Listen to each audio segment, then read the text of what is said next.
नमस्कार और the deep dive में आपका स्वागत है। आज हम गोता लगा रहे हैं सीधे गोवा के टूरिज्म सीन में। हाँ, गोवा हमेशा ही एक दिलचस्प टॉपिक रहता है ये। बिल्कुल। और हमारे पास आज जानकारी के दो मुख्य स्रोत हैं। एक तो है गोवा पर्यटन विकास निगम यानी GTDC, उनकी आधिकारिक वेबसाइट। जो हमें एक तरह से सरकारी दृष्टिकोण देगी। सही कहा। और दूसरा स्रोत है ट्रिप मेकर हॉलीडेज नाम के एक ट्रैवल एजेंट का ब्लॉग पोस्ट।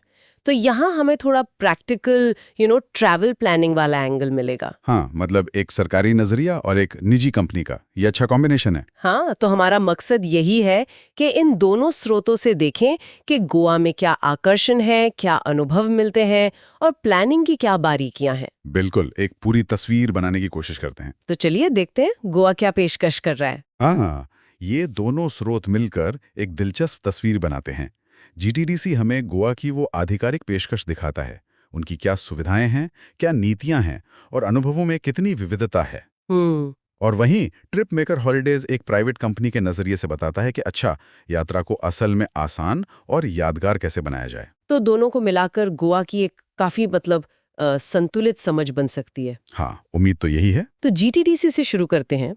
ये गोवा सरकार का पर्यटन विंग है ना? जी हाँ, बिल्कुल। Goa tourism development corporation Goa सरकार का ही उपक्रम है ये। तो उनकी वेबसाइट पर किस तरह की जानकारी है? अब क्या ये सिर्फ घूमने आने वालों के लिए ही है? देखिए, वेबसाइट काफ़ी डिटेल्ड है। पर्यटकों के लिए ज़रूरी चीज़ें तो हैं ही, जैसे कॉन्टैक्ट नंबर्स, रिजर्वेशन के लिए 083224388866 या 243002 और एक टूरिज्म हेल्पलाइन भी है 1364। अच्छा। और एक अच्छी बात ये लगी कि उन्होंने वेबसाइट पर एक्सेसिबिलिटी फीचर्स का भी जिक्र किया है, मतलब सुलभता, सुविधाएं। ये आजकल बहुत ज़रूरी है समावेशी पर्यटन के लिए। हाँ, ये तो बहुत अच्छी बात है। लेकिन आप कह रहे थे कि ये सिर्फ पर्यटकों के लिए नहीं है। हाँ, मतलब पर्यटकों की जानकारी तो है ही, लेकिन इसके अलावा वेबसाइट गोवा टूरिज्म के भविष्य की दिशा भी दिखाती है। वो कैसे? उसमें उनकी नीतियां और टेंडर्स वगैरह का जिक्र है, जैसे वो कारवां टूरिज्म पर पॉलिसी ला रहे हैं, होम स्टे को बढ़ावा दे रहे हैं। होम स्टे मतलब लोकल परिवारों के साथ रुकना? हाँ, वही बेड एंड ब्रेकफास्ट स्कीम्स। फिर भविष्य की कुछ योजनाएं भी हैं, जैसे पणजी और रीस मैगोस के बीच रोपवे का प्लान या बागा में एक एक्वामरीन पार्क का टेंडर। अरे वाह, रोप? हाँ, तो इससे ये पता चलता है कि वो सिर्फ मौजूदा चीजों को मैनेज नहीं कर रहे हैं, बल्कि गोवा के आकर्षण को और कैसे बढ़ाया जाए, इस पर भी काम चल रहा है। लॉन्ग टर्म प्लानिंग दिखती है। ये दिलचस्प है। मतलब सिर्फ बीचे से आगे भी सोच रहे हैं। अच्छा, पर्यटकों के लिए जो मुख्य आकर्षण और सुविधाएं हैं, उनके बारे में क्या है वेबसाइट पर? अनुभवों की बात करें तो काफी रेंज है। वेबसाइट सिर्फ बीच हॉलिडे की बात नहीं करती। आयुर्वेद और वेलनेस टूरिज्म पर उनका खास जोर दिखता है। वेलनेस टूरिज्म गोवा में? हाँ, खासकर अंतर्राष्ट्रीय मेहमानों के लिए। उनके पास स्पेशल वेलनेस पैकेज भी हैं AII के साथ मिलकर। इसके अलावा youth tourism, nature based activities हैं। जैसे क्या क्या? जैसे ट्रैकिंग है, बर्ड वॉचिंग है, इतिहास और विरासत स्थल तो हैं ही। एडवेंचर स्पोर्ट्स का भी जिक्र है। खाना, कल्चर, त्योहार और यहाँ तक कि तीर्थ यात्रा के विकल्प भी लिस्टेड हैं। काफी वैरायटी है मतलब। और ठहरने के लिए GTDC के पास क्या ऑप्शंस हैं? GTDC की अपनी प्रॉपर्टीज हैं पूरे गोवा में। पणजी, कलंगुट, मडगांव जैसे जो मेन शहर हैं, वहाँ उनकी रेजिडेंसी हैं। अच्छा, सरकारी गेस्ट हाउस टाइप? हाँ, कह सकते हैं। लेकिन कुछ खास लोकेशंस पर भी हैं, जैसे मायम लेक व्यू या fort Tiracol heritage hotel. Fort तिराकुल तो एक हेरिटेज प्रॉपर्टी है, बिल्कुल अलग अनुभव देता होगा। तो अलग-अलग बजट के लिए ऑप्शंस हैं। लगता तो यही है। वेबसाइट पर डिटेल्स होंगी? और ये सब बुकिंग वगैरह भी वेबसाइट से हो जाती है? जी हाँ, बुकिंग के लिए भी काफी विकल्प दिए हैं। वो अपने हॉलिडे पैकेज बेचते हैं, जैसे 2025 के लिए स्पेशल पैकेज है या hinterlands and heritage package. Hinterlands मतलब बीच से दूर वाले इलाके? हाँ, गोवा के अंदरूनी हिस्से। फिर वेलनेस पैकेज, सिर्फ रहने के लिए बुकिंग, स्टेज, अलग अलग टूर्स, ट्रैक्स, एडवेंचर एक्टिविटीज, यहाँ तक कि तिरुपति टूर की बुकिंग भी ऑफर कर रहे हैं। तिरुपति गोवा से? हाँ, ये थोड़ा अनोखा लगा मुझे भी। शायद साउथ इंडिया जाने वालों के लिए एक एड ऑन की तरह हो। और गोवा में घूमने के लिए उनकी टैक्सी ऐप है गोवा माइल्स, उसकी जानकारी है। एयरपोर्ट बस सर्विस की भी डिटेल्स हैं। तो GTDC की वेबसाइट सिर्फ जानकारी का स्रोत नहीं, बल्कि एक तरह से वन स्टॉप शॉप है गोवा ट्रिप प्लान और बुक करने के लिए। काफी हद तक, हाँ। और एक चीज जिसका आपने पहले जिक्र किया था, पुनर्योजी पर्यटन, ये कॉन्सेप्ट क्या है और जीटीडीसी इस पर क्यों जोर दे रहा है? हाँ, ये रीजेनरेटिव टूरिज्म मैंने भी देखा था वेबसाइट पे। हाँ, जीटीडीसी का दावा है कि गोवा इसे शुरू करने वाला भारत का पहला राज्य है। देखिए, सस्टेनेबल टूरिज्म यानी टिकाऊ पर्यटन की बात तो हम सुनते आए हैं। हाँ, कि पर्यावरण को नुकसान न हो। सही। पुनर्योजी पर्यटन उससे एक कदम आगे है। इसका मतलब है कि पर्यटन ऐसा हो जो न सिर्फ नुकसान न पहुंचाए, बल्कि उस जगह को, वहां के पर्यावरण को, समाज को, संस्कृति को सक्रिय रूप से बेहतर बनाने में मदद करे। अच्छा, मतलब टूरिज्म से फायदा हो उस जगह को। बिल्कुल। सोचिए, आप कहीं घूमने जाएं और आपकी यात्रा उस जगह को पहले से थोड़ा बेहतर बनाने में मदद करे। यही इसका मूल विचार है। ये दिखाता है कि गोवा सिर्फ टूरिस्ट नंबर बढ़ाने पर फोकस नहीं कर रहा, बल्कि टूरिज्म के असल प्रभाव को लेकर भी सोच रहा है। ये काफी महत्वपूर्ण पहल है। हाँ, सुनने में तो बहुत अच्छा लग रहा है। ठीक है, ये तो हुआ जीटीडीसी का नजरिया, मतलब सरकारी पक्ष। अब आते हैं ट्रिप मेकर हॉलिडेज पर। ये एक ट्रैवल एजेंट है। इनका मुख्य फोकस क्या लगता है इनके ब्लॉग पोस्ट से? ट्रिप मेकर हॉलिडेज का अप्रोच, जैसा आपने कहा, ज्यादा प्रैक्टिकल और कस्टमर सेंट्रिक है। उनके ब्लॉग पोस्ट से लगता है कि उनका जोर यात्रा को आसान और व्यक्तिगत बनाने पर है। व्यक्तिगत मतलब वो अलग-अलग तरह के यात्रियों के हिसाब से पैकेज बनाते हैं, कस्टमाइज्ड पैकेज। जैसे परिवार के लिए अलग, हनीमून कपल्स के लिए अलग, या अगर दोस्तों का ग्रुप जा रहा है तो उनके लिए अलग। अच्छा, तो मतलब रेडीमेड पैकेज के अलावा जरूरत के हिसाब से भी प्लान करते हैं। हाँ, ऐसा ही लगता है। वो आवास के भी कई विकल्प बताते हैं। बीच के पास रिजॉर्ट चाहिए, या कोई शांत विला, या फिर बजट होटल। वो दावा करते हैं कि पूरी यात्रा का ध्यान रखते हैं, फ्लाइट टिकट से लेकर एयरपोर्ट ट्रांसफर, खाना, घूमना फिरना, सब कुछ। तो एक तरह से एंड टू एंड सर्विस। हाँ, और वो 24-47 सहायता और ट्रांसपेरेंट प्राइसिंग का भी वादा करते हैं। एक और बात जो नोट करने वाली है वो ये कि वे आयाटा से स्वीकृत एजेंट हैं। उनका आयाटा नंबर भी दिया है, 14025863। आयाटा अप्रूवल का क्या मतलब होता है? आयाटा मतलब इंटरनेशनल एयर ट्रांसपोर्ट एसोसिएशन। ये ट्रैवल इंडस्ट्री में एक तरह का स्टैंडर्ड होता है जो एजेंसी की विश्वसनीयता दिखाता है, खासकर फ्लाइट टिकटिंग वगैरह में। उनके कॉन्टैक्ट डिटेल्स भी दिए हैं। वेबसाइट है www.tripmaker.online, ईमेल है holidays@tripmaker.online और फ़ोन नंबर +917348000600। ठीक है, तो एक तरफ जीटीडीसी है जो खुद बहुत सारी सुविधाएं और जानकारी दे रहा है, बुकिंग ऑप्शन दे रहा है, और दूसरी तरफ ट्रिप मार्कर जैसे एजेंट्स हैं जो शायद पूरी चीज को एक पैकेज में बांधकर आसान बना देते हैं। हाँ, बिल्कुल। दोनों के अपने फायदे हैं। तो अब अगर हम दोनों स्रोतों की जानकारी मिलाएं, तो गोवा में असल में करने और देखने लायक क्या-क्या चीजें हैं? क्या इसे हम एरिया के हिसाब से, जैसे नॉर्थ और साउथ गोवा, या फिर इंटरेस्ट के हिसाब से देख सकते हैं? हाँ, ये अच्छा तरीका है समझने का। एरिया के हिसाब से देखें तो एक मोटा-मोटा विभाजन तो सब करते ही हैं। नॉर्थ गोवा और साउथ गोवा। हाँ, उत्तरी गोवा ट्रिप मार्कर के ब्लॉग के हिसाब से ये ज्यादातर फन, नाइट लाइफ और एक्टिविटीज के लिए जाना जाता है। बागा, केलंगोट, अंजुना बीच, यहाँ वाटर स्पोर्ट्स बहुत होते हैं, शाम को पार्टीज होती हैं। अच्छा, मतलब जो ज्यादा लाइवली माहौल चाहते हैं उनके लिए। हाँ, और यहाँ फोर्ट अग्वाडा है, चापोरा फोर्ट है, जैसे दिल चाहता है फोर्ट भी कहते हैं। वहाँ से सनसेट देखना काफी पॉपुलर है। टिटो लेन जैसी जगह हैं जो अपने पब्स और क्लब्स के लिए फेमस हैं। और दक्षिणी गोवा? साउथ गोवा तुलना में शांत माना जाता है। ट्रिप मेकर यहाँ के कोलवा, पालोलेम जैसे शांत बीचेस और लग्जरी रिसॉर्ट्स का जिक्र करता है।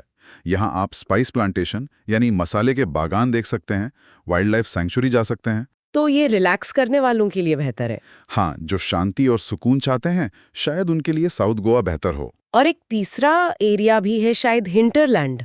हाँ, हिंटरलैंड गोवा, मतलब जो गोवा बीचेस से हटकर है। जीटीडीसी इस पर खास ध्यान दे रहा है। इसमें प्रकृति, ट्रैकिंग, झरने, गांव वगैरह का अनुभव शामिल है। तो गोवा सिर्फ कोस्टलाइन नहीं है। सही कहा। अच्छा, ये तो एरिया वाइज हो गया। अब अगर किसी की खास रुचि हो, मान लीजिए एडवेंचर में या इतिहास में। हाँ, इंटरेस्ट के हिसाब से भी बहुत कुछ है। जैसे एडवेंचर। एडवेंचर के लिए जीटीडीसी ने बंजी जंपिंग का जिक्र किया है अपनी वेबसाइट पर। वाटर स्पोर्ट्स तो हैं, पैरासेलिंग, जेट स्की वगैरह ये दोनों स्रोत बताते हैं। ट्रैकिंग के मौके भी हैं, खासकर हिंटरलैंड्स में। और इतिहास और संस्कृति में रुचि रखने वालों के लिए? उनके लिए तो गोवा में खजाना है। पुराना गोवा, जो यूनेस्को वर्ल्ड हेरिटेज साइट है, वहाँ बेसिलिका ऑफ बॉम जीसस है, जहाँ सेंट फ्रांसिस जेवियर के अवशेष रखे हैं। से कैथीड्रल है, ये सब देखना बनता है। हाँ, वो पुर्तगाली आर्किटेक्चर। बिल्कुल। और पणजी का फाउंटेन हाउस एरिया, वो रंगीन गलियां, वो भी पुर्तगाली प्रभाव दिखाती हैं। फिर गोवा के मार्केट्स हैं, Mapusa market, Anjuna flea market, यहाँ लोकल कल्चर और शॉपिंग का मजा है। जीटीडीसी की वेबसाइट पर भी इतिहास और विरासत स्थलों की लंबी लिस्ट है। अच्छा, और नेचर और वाइल्ड लाइफ? साउथ गोवा के शांत बैकवाटर्स का जिक्र ट्रिप मेकर करता है। मसाले के बागान भी। जीटीडीसी दूध सागर जैसे शानदार झरने की बात करता है। सलीम अली बर्ड सैंक्चुरी है और दूसरी वाइल्ड लाइफ सैंक्चुरीज भी हैं। तो नेचर लवर्स के लिए भी काफी कुछ है। खाने पीने के शौकीनों का क्या? फूड? अरे, गोवा और खाना तो साथ साथ चलते हैं। गोवन सी फूड बहुत फेमस है। फिश करी राइस, प्रॉन्स बलचाओ और बिबिंका, वो मिठाई? हाँ, बिबिंका वो तो जरूर ट्राई करनी चाहिए। ट्रिप मेकर बीच शैक्स का जिक्र करता है जहां लाइव म्यूजिक के साथ खाने का मजा ले सकते हैं। मांडवी नदी पर डिनर क्रूज भी चलते हैं, डांस और डिनर के साथ। जीटीडीसी भी लोकल खाने पर ध्यान देता है। उनके Goa monsoon on a plate जैसे इवेंट्स का भी जिक्र है। मुंह में पानी आ गया। अच्छा, एक और चीज थी, वेलनेस। हाँ, जैसा हमने पहले कहा, जीटीडीसी आयुर्वेद और वेलनेस पर काफी जोर दे रहा है। उनके पास एआईआई के साथ मिलकर स्पेशल वेलनेस पैकेज भी हैं। तो जो रिलैक्स और रिजुविनेट करना चाहते हैं, उनके लिए भी ऑप्शन है। और आस्था यानी फेथ टूरिज्म? गोवा में सिर्फ चर्च ही नहीं, कई प्रसिद्ध मंदिर और मस्जिदें भी हैं। जीटीडीसी तीर्थ यात्रा टूर भी ऑफर करता है। और दिसंबर में सेंट फ्रांसिस जेवियर का पर्व होता है, जो एक बहुत बड़ा आयोजन है। बहुत लोग आते हैं उसमें। वाह, तो मतलब गोवा में सच में हर किसी के लिए कुछ ना कुछ है, चाहे कोई एडवेंचर का दीवाना हो या इतिहास प्रेमी या बस आराम करना चाहता हो। बिल्कुल, यहाँ पार्टी करने वालों से लेकर शांति चाहने वालों तक, फैमिली से लेकर कपल्स तक, सबके लिए ऑप्शन है। ये सिर्फ बीच डेस्टिनेशन नहीं है, बल्कि कल्चर, नेचर, हिस्ट्री, फूड, सबका एक मिक्स है। सही कहा। और ये सिर्फ पीक सीजन की बात नहीं है। नहीं, बिल्कुल नहीं। जीटीडीसी की वेबसाइट पर त्योहारों का एक पूरा कैलेंडर है। इससे पता चलता है कि गोवा में साल भर कुछ न कुछ चलता रहता है। जैसे कुछ उदाहरण देंगे? जिसे मार्च में शिग्मोत्सव होता है, जो गोवा का अपना होली जैसा त्योहार है, बहुत रंगीन और पारंपरिक। नवंबर में international film festival of India IFI होता है, जो बहुत बड़ा इवेंट है। दिसंबर में सेंट फ्रांसिस जेवियर पर्व और सेरेंडिपिटी आर्ट फेस्टिवल होता है। आर्ट फेस्टिवल भी? हाँ, सेरेंडिपिटी आर्ट फेस्टिवल काफी बड़ा मल्टी डिसिप्लिनरी आर्ट इवेंट है। फिर कुछ बहुत ही लोकल और यूनिक फेस्टिवल्स भी हैं, जैसे साओ जाओ, जो जून में होता है। इसमें लोग कुओं में कूदते हैं। कुओं में? क्यों? ये सेंट जॉन द बैप्टिस्ट को समर्पित है, एक अलग ही रिवाज है। फिर अगस्त में दीवार आइलैंड पर बोंदेरम फेस्टिवल होता है, फ्लैग फेस्टिवल। तो मतलब अगर आप किसी खास समय पर जाएं, तो गोवा का एक अलग ही सांस्कृतिक रंग देखने को मिल सकता है। ये जानकारी तो बहुत ही उपयोगी है, खासकर अगर कोई अपनी ट्रिप प्लान कर रहा हो।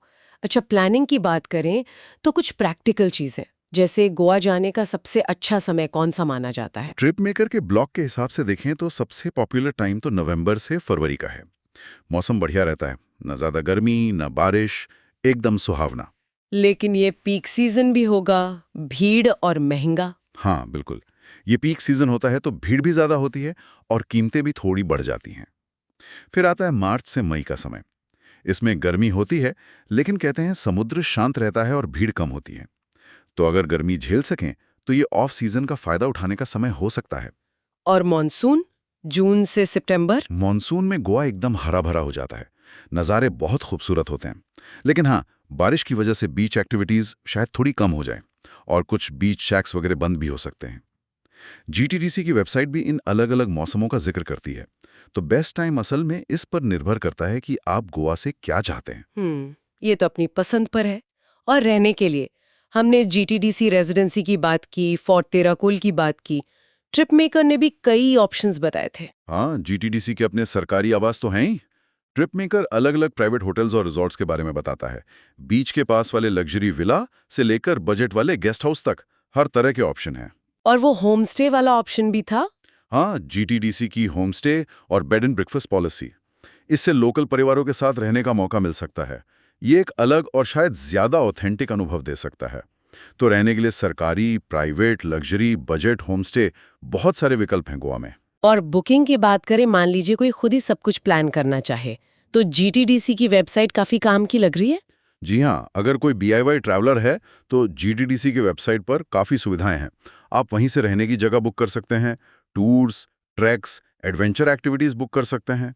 उनकी Goa miles app taxi booking के लिए काम आ सकती है। वेबसाइट पर लोकल कानून, ट्रैवल एडवाइस, यहाँ तक कि टैक्सी के रेट्स जैसी प्रैक्टिकल जानकारी भी दी हुई है। अच्छा, टैक्सी रेट्स भी हैं। ये तो बहुत हेल्पफुल है। हाँ, ये पर्यटकों को अंदाजा लगाने में मदद करता है। दूसरी तरफ अगर कोई चाहता है कि बस आराम से जाए और कोई और सब कुछ संभाल ले, तो ट्रिप मेकर जैसे एजेंट हैं, वो फ्लाइट से लेकर होटल, घूमना फिरना सब कुछ एक पैकेज में बना के दे देते हैं। उनके ब्लॉग में कुछ सैम्पल पैकेज भी मेंशन किए थे, जैसे 3 रात 4 दिन का पैकेज, हनीमून स्पेशल वगैरह। तो मतलब प्लानिंग के लिए दोनों तरह के रास्ते खुले हैं। या तो खुद रिसर्च करके बुक करें या किसी एजेंट की मदद ले लें। बिल्कुल। अच्छा, इन स्रोतों में हाल फिलहाल की कोई खास खबर या अपडेट्स भी नजर आई? हाँ, जीटीडीसी की वेबसाइट पर मीडिया एंड न्यूज़ सेक्शन में कुछ हाल की बातें थीं, जैसे बॉन्डिरम 2025 फेस्टिवल के सफल आयोजन की खबर थी, या मापुसा में स्वतंत्रता दिवस समारोह की। और पर्यटन के क्षेत्र में गोवा को हाल में कुछ अवार्ड्स भी मिले, जैसे टीटीएफ मुंबई 2025 में बेस्ट वेडिंग डेस्टिनेशन का अवार्ड मिला, और एक वेड इन इंडिया 2025 इवेंट में रिजॉर्ट वेडिंग के लिए बेस्ट डेस्टिनेशन का अवार्ड मिला। ये दोनों खबरें अगस्त 2025 की थी। अच्छा, तो गोवा वेडिंग डेस्टिनेशन के तौर पर भी पॉपुलर हो रहा है। हाँ, ये अवार्ड्स तो ये दिखाते हैं गोवा इस सेगमेंट पर भी फोकस कर रहा है लगता है। और वो पुनर्योजी पर्यटन वाली पहल, उसका क्या स्टेटस है? उसका जिक्र तो है ही, और वेबसाइट पर जो एक्सेसिबिलिटी फीचर्स पर ध्यान दिया गया है, ये सब मिलकर गोवा टूरिज्म के विकास में एक पॉजिटिव डायरेक्शन दिखाते हैं। साथ ही जो भविष्य की योजनाएं हैं, रोपवे, एक्वामरीन पार्क, और जो नई नीतियां हैं जैसे caravan tourism, home stay, jetty policy, ये सब दिखाता है कि गोवा सिर्फ अपने पुराने आकर्षणों पर ही नहीं टिका रहना चाहता। वो लगातार नए अनुभव और सुविधाएं जोड़ने की कोशिश कर रहा है, विकसित हो रहा है। तो कुल मिलाकर आज की इस चर्चा से ये तो साफ है कि गोवा सिर्फ बीच और पार्टीज वाली जगह नहीं है। मतलब वो भी है, लेकिन उसके अलावा बहुत कुछ है। हाँ, एक पूरा पैकेज है। यहाँ इतिहास है, संस्कृति है, प्रकृति है, एडवेंचर है, वेलनेस है, आध्यात्मिकता है, और साथ में मॉडर्न सुविधाएं भी हैं। एक गहरा और विविध मिश्रण है। बिल्कुल। और जीटीटीसी हमें सरकारी पहलों, डिटेल जानकारी और बुकिंग के ऑप्शंस का एक बड़ा प्लेटफॉर्म देता है। और ट्रिप मेकर जैसे निजी एजेंट उस यात्रा को आसान बनाने में और पर्सनल ज़रूरतों के हिसाब से ढालने में मदद करते हैं। सही कहा, दोनों तरह के रिसोर्स उपलब्ध हैं यात्री के लिए। तो ये सब जानने के बाद एक सवाल मन में आता है, गोवा जो इतना ज्यादा टूरिज्म पर निर्भर है, वो अपने इस विकास को, खासकर ये जो पुनर्योजी पर्यटन जैसी अच्छी पहलें हैं, इनको अपनी जो यूनिक कल्चरल पहचान है और जो नाजुक पर्यावरण है, उसके साथ बैलेंस कैसे करेगा? ये एक बड़ा सवाल है। हाँ, ये बहुत ही महत्वपूर्ण सवाल है। विकास और संरक्षण के बीच संतुलन साधना, ये शायद सबसे बड़ी चुनौती है गोवा के लिए और किसी भी पॉपुलर टूरिस्ट डेस्टिनेशन के लिए। इस पर लगातार ध्यान देना होगा, सोचना होगा, ताकि गोवा का जो आकर्षण है वो भविष्य में भी बना रहे, सिर्फ आज के लिए नहीं।